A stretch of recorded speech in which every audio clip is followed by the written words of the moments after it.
More and more women today are coming alive, diversifying their career paths, defying the narrow expectations the world has in place for them.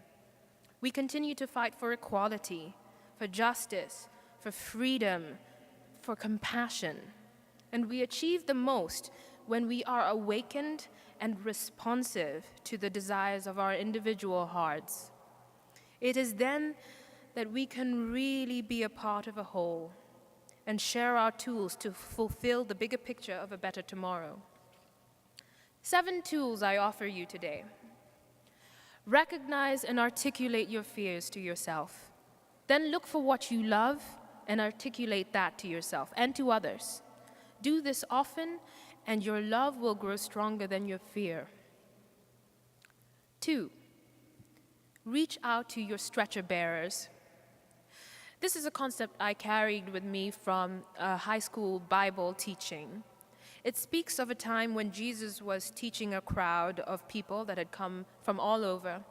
Some men came late, carrying their paralyzed friend on a stretcher. It was so crowded around Jesus, so they decided to go up on the roof, take out the tiles, and lower the man into the middle of the crowd in front of Jesus. When Jesus saw their faith and how much love they had, he cured the man instantly of his paralysis. My teacher, in her message, encouraged us to make sure we too had those stretcher bearers in our lives, at least 4 people who would carry us to healing and safety when we can't do it for ourselves. The people who will remind you that you are not alone when your emotions get the best of you. 3, ask questions of yourself, for yourself, and listen out everywhere for the answers.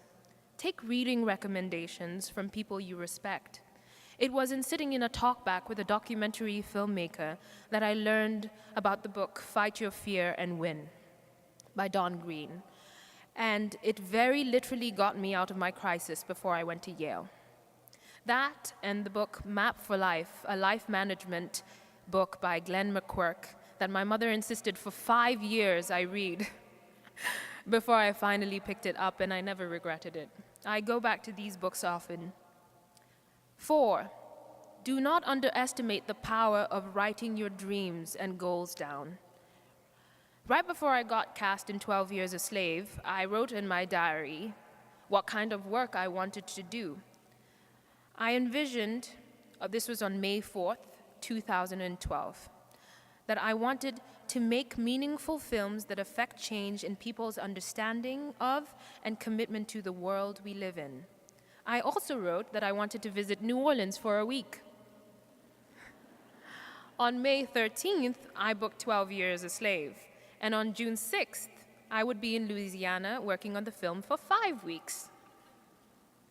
5, breathe, meditate, pray, be still with your soul.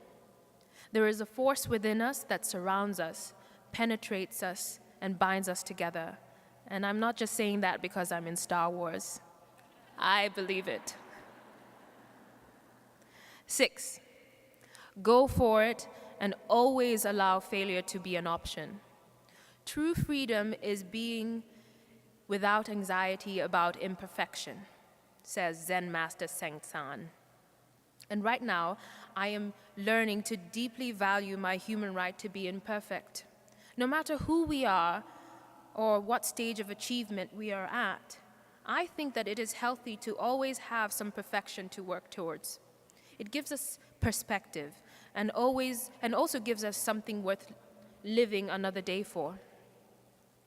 7, finally, step forward and repeat it all.